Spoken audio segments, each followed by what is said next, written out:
دعوت اسلامی کے شعبہ رابطہ برائے شخصیات کی دعوت پر سندھ کے نگراں وزیر قانون اور مذہبی امور اور ریہیبلیٹیشن سندھ محمد عمر سومرو کی عالمی مدنی مرکز فیضان مدینہ میں حاضری ہوئی، جہاں شعبے کے اسلامی بھائیوں نے انہیں مستشفیٰ، اسلامک ریسرچ سینٹر، مدنی چینل کڈز، سوشل میڈیا سمیت اور دیگر شعبہ جات کا وزٹ کروایا اور انہیں وہاں ہونے والے دینی کاموں کے حوالے سے بتایا۔ اس موقع پر صوبائی نگران وزیر محمد عمر سومرو نے رکن شورا حاجی سید لقمان اتاری سے ملاقات کی سعادت پائی۔ رکن شورا نے دعوت اسلامی کے دینی و فلاحی کاموں کے حوالے سے بتایا اور انہیں بھی دعوت اسلامی کا بھرپور ساتھ دینے کی ترغیب دلائی۔ اس موقع پر صوبائی نگران وزیر کو ڈاکیومنٹری بھی دکھائی گئی، جس پر محمد عمر سومرو نے دعوت اسلامی کی دینی و فلاحی خدمات کو سراہا اور اپنی نیک خواہشات کا اظہار کرتے ہوئے مدنی خبروں کو اپنے تاثرات بھی دیے۔ اتنی جدیدیت سے انہوں نے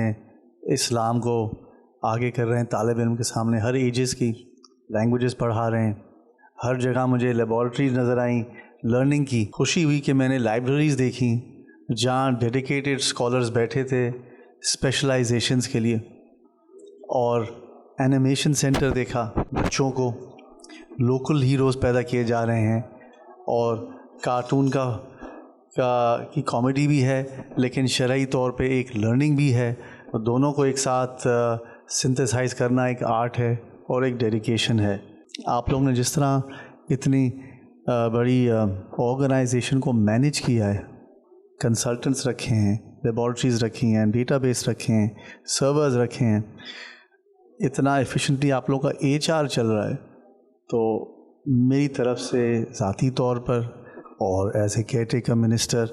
آف ریلیجس افیئرز میں آپ کو فلی سپورٹ کرنے کے لیے مجھے خوشی ہوگی، میرے لیے آنر بھی ہوگا۔ آخر میں صوبائی نگراں وزیر قانون اور مذہبی امور محمد عمر سومرو کو تحائف بھی دیے گئے۔